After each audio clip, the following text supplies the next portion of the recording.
Assalamu alaikum wa rahmatullahi wa barakatuh. Dear students, myself Tajamal Nasim Lone, teacher Higher Secondary School Dengi Vacha. I teach environment studies to the 11th and 12th classes.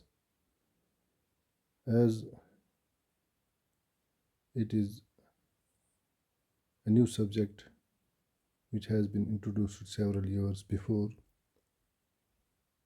in the NCERT syllabus, so there are not enough notes available for the students to study these subjects. So I thought to make a series of videos for different topics of 11th and 12th classes, so that the students could be benefited. After explaining these topics and making the videos of these topics, I will require your feedback so as the coming videos will be good enough, and tell me about the shortcomings, about the language used and other aspects of the topic, so that I can make the videos which will be beneficial and it is easy to understand for the students. So this is my first video. I am sure you would like it, inshallah. So without wasting much of your time, I will directly go to the topic. One of the topics for the 11th class students is ecosystem structure and function. Firstly, we have to understand what do we mean by an ecosystem. This term was coined by A.G. Tinsley, and he was an English botanist in 1935, the term ecosystem. There are different definitions from different scientists who have defined the ecosystem as per their knowledge and as per their understanding. One of the definitions is the ecosystem is the structural and functional unit of ecology where living organisms interact with each other and the surrounding environment. ये ecosystem जो होता है, ये ecology कहते हैं हम. It is that branch of environment science in which we, or we can say biology, in which we study about the interactions among the living organisms.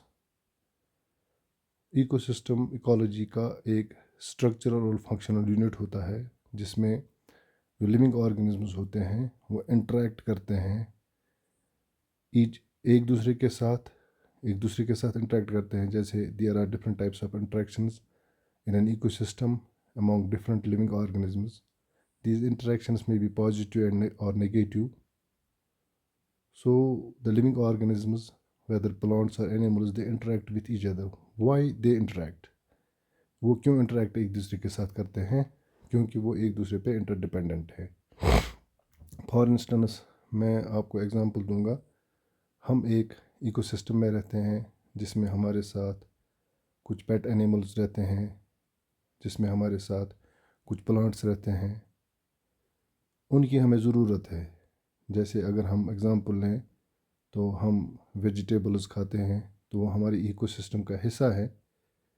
ऐसे ही हम मीट खाते हैं, हमें दूध चाहिए होता है. So we need each other. और वो जो ऑर्गेनिजम्स हैं उन्हें हमारी ज़रूरत है. जैसे जो पेट्स हैं हमारे, उनको हमारी ज़रूरत है क्योंकि उनको हमारी वजह से क्या मिलता है? फूड मिलता है, शेल्टर मिलता है और हम उनको पालते हैं. So in nutshell I can say that जो ऑर्गेनिजम्स होते हैं, लिविंग ऑर्गेनिजम्स होते हैं, वो एक दूसरे के साथ इंटरेक्ट करते हैं और वो इंटरेक्ट करते हैं with the surrounding environment. Surrounding environment में जो सारी चीज़ें आती है, जैसे living and non living components, different components जो है वो सराउंडिंग इकोसिस्टम आते हैं वो उसके साथ इंटरेक्ट करते हैं। तो हम इकोसिस्टम को ऐसे डिफाइन करेंगे कि ये एक स्ट्रक्चरल और फंक्शनल यूनिट है इकोलॉजी का, जिसमें लिविंग ऑर्गेनिजम्स जो जानदार चीज़ें होते हैं वो एक दूसरे के साथ इंटरेक्ट करते हैं और जो उनका इर्द गिर्द का एनवायरनमेंट है उसके साथ इंटरेक्ट करते हैं। तो इस यूनिट को हम इकोलॉजी के यूनिट को हम इकोसिस्टम कहते हैं। एक्सप्लेनेशन, ये आपको ज़्यादा अच्छी तरह समझाने के लिए ये कुछ पॉइंट्स हैं जो मैं समझाने की कोशिश करूँगा। First, a biotic community lives in an abiotic environment. एक बायोटिक कम्युनिटी यानी लिविंग कम्युनिटी जो होती है वो एक नॉन लिविंग एनवायरनमेंट में रहती है। नॉन लिविंग एनवायरनमेंट मीन्स वो उस एनवायरनमेंट में रहती है जहाँ उनको एयर की ज़रूरत पड़ती है, सनलाइट की ज़रूरत पड़ती है, टेम्परेचर मॉडरेट होना चाहिए, पानी मैसर होना चाहिए। तो ये सब नॉन लिविंग, या सॉइल होना चाहिए। तो ये सब नॉन लिविंग एनवायरनमेंट है। तो ये बायोटिक कम्युनिटी जहाँ रहती है एबायोटिक एनवायरनमेंट में, उसको हम बोलते हैं बायोटोप। तो बायोटोप का काम है it provides material as well as energy to the biotic community inhabiting it. ये जो मटेरियल्स एक बायोटिक कम्युनिटी को जो इस बायोटोप में रहते हैं उनको चाहिए होते हैं, एक तो वो प्रोवाइड करते हैं और मटेरियल जो उनको चाहिए होते हैं और एनर्जी प्रोवाइड करते हैं। फॉर एग्ज़ाम्पल, हमारे पास जो सन होता है, it is the ultimate source of energy. Sun से जो एनर्जी आती है वो आती है फोटोसिंथेटिक प्लांट्स में।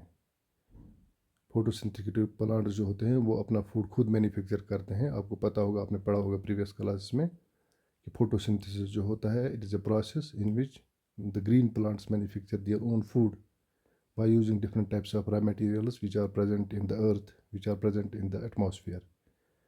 तो बायोटोप जो होता है ये उनको क्या प्रोवाइड करता है, एक तो उनको मटेरियल जो उनको चाहिए होते हैं वो प्रोवाइड करता है और जो उनको एनर्जी चाहिए होती है वो प्रोवाइड करता है। किसको? लिविंग कंपोनेंट को, जो नॉन लिविंग कंपोनेंट के अंदर रहता है। इससे हमें ये पता चलता है कि there is an interaction between biotic community and this environment. जो बायोटिक कम्युनिटी होती है उसके दरमियान में और जो उनका सराउंडिंग एनवायरनमेंट होता है उनके दरमियान में एक इंटरेक्शन होती है। सो हम ये इसे इन्फ्रेंस ड्रा कर सकते हैं, इसे हम ये नतीजा निकाल सकते हैं कि जो बायोटिक कम्युनिटी होती है और इसका जो बायोटोप होता है, बायोटोप हमने पहले ही कहा है कि वो एनवायरनमेंट जिसमें एबायोटिक कंपोनेंट्स जो होते हैं वो उसका बायोटोप होता है। तो बायोटोप और बायोटिक कम्युनिटी ये मिला के बनाते हैं एक सिस्टम जिसको हम इकोसिस्टम बोलते हैं या इकोलॉजिकल सिस्टम बोलते हैं। Structure of the ecosystem. Ecosystem का स्ट्रक्चर कैसा होता है? It can be splitted into two main components. Ecosystem के दो मेन कंपोनेंट्स होते हैं। एक होता है बायोटिक कंपोनेंट यानी नॉन लिविंग कंपोनेंट, यानी लिविंग कंपोनेंट। बायो जहाँ पे भी आपको आएगा, बायोलॉजी आएगा, बायोटिक आएगा, तो आप समझिए ये होता है लिविंग। लिविंग जहाँ भी बायो आएगा वो लिविंग होता है। जैसे हम बायोलॉजी बोलते हैं, study of the living organisms, और फिर उसमें जोलॉजी आता है फॉर एनिमल्स एंड बॉटनी आता है फॉर प्लांट्स। तो बायोटिक कंपोनेंट जो हमारा होता है इसमें हमारे पास आते हैं प्रोड्यूसर्स। सबसे पहले जो प्रोड्यूस करते हैं किसी चीज़ को, जिसमें हम मेनली ग्रीन प्लांट्स जो होते हैं वो प्रोड्यूसर्स होते हैं। ये बेसिक जो कंपोनेंट होता है प्रोड्यूसर्स। दूसरे होते हैं कंज्यूमर्स। प्रोड्यूसर्स एनर्जी लेते हैं सन से, डायरेक्टली सन से लेते हैं और उसको कन्वर्ट करते हैं, सन की एनर्जी को कन्वर्ट करते हैं, फूड बनाते हैं और उस फूड में एनर्जी स्टोर रहती है। और वो एनर्जी जो है वो एक तो वो फोटोसिंथेटिक प्लांट जो होते हैं अपने लिए ग्रोथ एंड डेवलपमेंट के लिए यूज़ करते हैं और स्टोर करते हैं in the form of fruits. वो स्टोर करते हैं या उनकी जो टिश्यूज़ है उनमें स्टोर करते हैं एनर्जी। बाद में जब उनको दूसरे ऑर्गेनिजम्स खाते हैं तो उनको बोलते हैं हम कंज्यूमर्स, जो दूसरे ऑर्गेनिजम्स प्रोड्यूसर्स को खाते हैं। तो ये एनर्जी उन प्रोड्यूसर्स में जो स्टोर होती है, जब कंज्यूमर्स उनको कंज्यूम करते हैं तो वो एनर्जी उनके अंदर आती है, क्योंकि फूड का असल मकसद होता है एनर्जी। तो जब प्रोड्यूसर्स को जो खाते हैं उनको बोलते हैं कंज्यूमर्स। कंज्यूमर्स में हमारे पास फिर डिफरेंट टाइप्स होते हैं। कंज्यूमर्स में हमारे पास प्राइमरी कंज्यूमर्स आते हैं, सेकेंडरी कंज्यूमर्स आते हैं, टर्शरी कंज्यूमर्स आते हैं। प्राइमरी कंज्यूमर्स में जैसे हम कहेंगे हर्बीवर्स आते हैं जो हर्ब्स को खाते हैं। फिर सेकेंडरी कंज्यूमर्स में आते हैं कार्निवर्स आते हैं जो उन एक तो हर्ब्स को भी खाते हैं या उनको हम ओमनिवर्स बोलते हैं जो हर्ब्स को भी खाते हैं। और ये जो हर्बीवर्स होते हैं उनको भी खाते हैं। जैसे हम हर्ब्स भी खाते हैं एज ह्यूमंस, अगर हम बात करें हम हर्ब्स भी खाते हैं और हम फ्लैश भी खाते हैं। जो हर्बीवर्स होते हैं उनका फ्लैश भी खाते हैं। तो हमें फूड से जो हम हर्ब्स खाते हैं उनसे भी डायरेक्टली एनर्जी मिलती है और हम जो हर्बीवर्स को खाते हैं तो उनसे भी हमें हमें एनर्जी मिलती है। अब कंटेंट किसी में ज़्यादा होता है किसी में कम होता है। तो कंज्यूमर्स में एक तो प्राइमरी कंज्यूमर्स आएगा जो प्रोड्यूसर्स को खाते हैं, सेकेंडरी कंज्यूमर्स आएगा जो उनको खाते हैं जो प्रोड्यूसर्स को खाते हैं जैसे हम हर्बीवर्स को खाते हैं। उसके बाद टर्शियरी कंज्यूमर्स होते हैं जो प्राइमरी कंज्यूमर्स जो होते हैं सेकेंडरी कंज्यूमर्स जो हैं जो उनको खाते हैं। तो ऐसे ही हमारे पास होते हैं बाद में डिकम्पोजर्स। इनमें से जो ऑर्गेनिजम्स होते हैं जो मर जाते हैं, क्योंकि हर एक ऑर्गेनिज्म जो होता है प्लांट्स हों एनिमल्स हों एक टाइम होता है तो जिस पे उनकी लाइफ एंड होती है। उसके बाद जब वो ख़त्म हो जाते हैं उसके बाद और एक टाइप्स के ऑर्गेनिजम्स होते हैं जैसे बैक्टीरिया है हमारे पास, वो उस पर एक्ट करते हैं और उसको डिकम्पोज करते हैं। डिकम्पोज करने के बाद क्या होता है वो सॉइल के साथ मिक्स हो जाते हैं और उनके अंदर जो न्यूट्रेंट्स होते हैं वो सॉइल के साथ मिक्स हो जाते हैं। तो ये इनको बोलते हैं हम डिकम्पोजर्स। तो ये हो गया हमारा बायोटिक कंपोनेंट जिसमें प्रोड्यूसर्स आते हैं, कंज्यूमर्स आते हैं और डिकम्पोजर्स आते हैं। उसके बाद हमारा इकोसिस्टम का एबायोटिक कंपोनेंट ये स्ट्रक्चर में आता है। एबायोटिक कंपोनेंट आता है। एबायोटिक कंपोनेंट में हमारे पास एयर आएगा, वाटर आएगा, सॉइल आएगा, मिनरल, सनलाइट, टेम्परेचर एट्सट्रा। ये सब चीज़ें जो है ये हमारे पास आएगा एबायोटिक कंपोनेंट या नॉन लिविंग कंपोनेंट में। तो ये आ गया हमारा जो है इकोसिस्टम का स्ट्रक्चर कैसा होता है, इसमें क्या क्या चीज़ें होती है इसके स्ट्रक्चर में। उसके बाद हमारे पास there are different types of ecosystems. Ecosystem जो है ये डिफरेंट टाइप्स के होते हैं, ये डिपेंड करता है ये कहाँ पे होंगे। जैसे हमारे पास अगर लैंड पे जितने भी इकोसिस्टम्स होते हैं उनको हम बोलते हैं टेरेस्ट्रियल इकोसिस्टम। ऐसे ही हमारे पास फॉरेस्ट्स होते हैं, वहाँ पे हर एक इकोसिस्टम की अपनी पर्टिकुलर स्पीशीज़ होती है। जैसे टेरेस्ट्रियल इकोसिस्टम है इसकी अपनी एक पर्टिकुलर स्पीशीज़ होती है। टेरेस्ट्रियल इकोसिस्टम में भी हम फिर देखते हैं डिफरेंट टाइप्स ऑफ निच देखते हैं हम, जिसमें जो फिर अलग अलग जगहों पे रहते हैं। ऐसे हमारे पास फॉरेस्ट इकोसिस्टम होता है, उसकी अपनी स्पीशीज़ होती है जो वाइल्ड स्पीशीज़ होती है। जैसे हमारे जंगल होते हैं इनमें एक तो वो रहते हैं मेडिसिनल प्लांट्स रहते हैं, वाइल्ड एनिमल्स रहते हैं। तो इस इकोसिस्टम को हम फॉरेस्ट इकोसिस्टम कहते हैं। These are different types of ecosystem. ऐसे ही हमारे पास है ग्रासलैंड इकोसिस्टम, वो जहाँ पे ग्रासेस ज़्यादा ग्रो करती हैं और वो ग्रासेस जो होती है वो वहाँ पे हम जो है जो हमारे एनिमल्स होते हैं वो फीड होते हैं वहाँ पे ग्रासलैंड में। ऐसे ही टुंड्रा है हमारे पास, डेजर्ट है हमारे पास। डेजर्ट इकोसिस्टम जैसे हमारे पास होते हैं उसकी अपनी स्पीशीज़ होती है। जैसे आपने देखा होगा जो डेजर्ट होता है उसमें वो एनिमल्स वो प्लांट्स रह पाते हैं जिनको पानी कम चाहिए होता है। जैसे हम कैमल के बारे में पढ़ते हैं कि कैमल जो होता है वो 10-15 दिन तक पानी के बगैर रह सकता है, क्योंकि वो उसके हाथ में जो है स्टोर्ड रहता है पानी। तो इसीलिए वो वहाँ सर्वाइव करता है। इसीलिए अगर हम प्लांट्स की बात करें तो कैक्टस होता है, तो उसमें आपने देखा होगा जो लीव्स होते हैं those are reduced to the spines. क्यों? ताकि उनमें जो ट्रांसपायरेशन हो वो कम हो, तो वो ज़्यादा देर तक रिटेन कर सकें पानी को। जैसे अगर हमें यहाँ पे कैक्टस ग्रो करना होगा तो हम उसको ज़मीन में नहीं बल्कि एक पॉट में रखते हैं। उस पॉट में हम ज़्यादा पानी नहीं देते हैं तो वो कैक्टस ग्रो कर पाता है। अगर उसको पानी थोड़ा सा ज़्यादा हो जाएगा तो वो ग्रो नहीं कर पाएगा। ऐसे ही एक्वेटिक इकोसिस्टम होता है हमारे पास। एक्वेटिक ये होते हैं हमारे पास टेरेस्ट्रियल इकोसिस्टम्स। ऐसे ही हमारे पास होता है एक्वेटिक इकोसिस्टम। एक्वेटिक इकोसिस्टम हमारे पास होता है जो पानी वाला इकोसिस्टम होता है, वो इकोसिस्टम जो पानी में हो।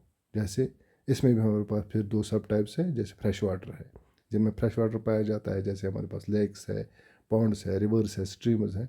हर एक लेक की, पॉन्ड की या स्ट्रीम्स की इनकी अपनी अपनी अलग अलग स्पीशीज़ होती है। देखिए कुछ स्पीशीज़ है जो स्टेगनेंट वाटर्स में रहती है, कुछ स्पीशीज़ है जो रनिंग वाटर्स में रहती है। तो हर एक इकोसिस्टम जो होता है उसकी अपनी एक स्पेसिफिक स्पीशीज़ होती है। लेक्स की अलग होंगी, पॉन्ड्स की अलग होंगी, रिवर्स की अलग होंगी और स्ट्रीम्स की अलग होंगी। ये हो गया हमारा फ्रेश वाटर इकोसिस्टम। तो इसी के साथ हमारा दूसरा जो है एक्वाटिक इकोसिस्टम है, वो है marine water ecosystem. Marine water होता है जिसमें साल्ट वाटर होता है, जैसे हमारे पास सी है, ओशंस है, और भी हमारे पास आते हैं एस्चुरीज आते हैं। एस्चुरीज में जिनमें ब्रैकिश वाटर स्पीशीज़ होती है। तो ये हमारे पास आ गए डिफरेंट टाइप्स ऑफ इकोसिस्टम। तो फ़िलहाल आज के लिए इतना काफ़ी है। इसमें हमने ये पढ़ा कि इकोसिस्टम क्या होता है, इसका स्ट्रक्चर क्या है, तो और इसके टैब्स क्या है। इंशाल्लाह जो आइंदा आने वाले टॉपिक्स हैं तो उनमें हम नए नए जो है और टॉपिक्स जो है उनको एक्सप्लेन करने की कोशिश करेंगे। तो होप आपको ये अच्छी तरह समझ में आया होगा। अगर कहीं पे आपको लगता है कि कुछ ऐड करने की ज़रूरत है या कहीं पे कुछ और फीडबैक आपका होगा तो आप प्लीज़ वो कमेंट्स में बताइएगा, या you can directly as students आपके पास हमारा नंबर होगा ही, you can directly call me and I will try to make the videos more precise, और मैं उनको ज़्यादा अच्छी तरह जो है वीडियोज़ बनाऊँगा ताकि आप लोगों को दिक्कत ना हो। तो मुझे लगता है कि आपकी लेवल के लिए, बेसिक लेवल पे ये समझने के लिए इकोसिस्टम क्या होता है, इसका स्ट्रक्चर क्या होता है, इसके डिफरेंट टाइप्स क्या होते हैं, ये समझने के लिए इतना फ़िलहाल के लिए काफ़ी है। काफ़ी तो नहीं है, लेकिन फ़िलहाल समझने के लिए इतना, आपके समझने के लिए इतना काफ़ी है। Hope you would like it इंशाल्लाह, और इंशाल्लाह I will be making the videos for new topics. Till then, अल्लाह हाफिज़, अस्सलाम वालेकुम।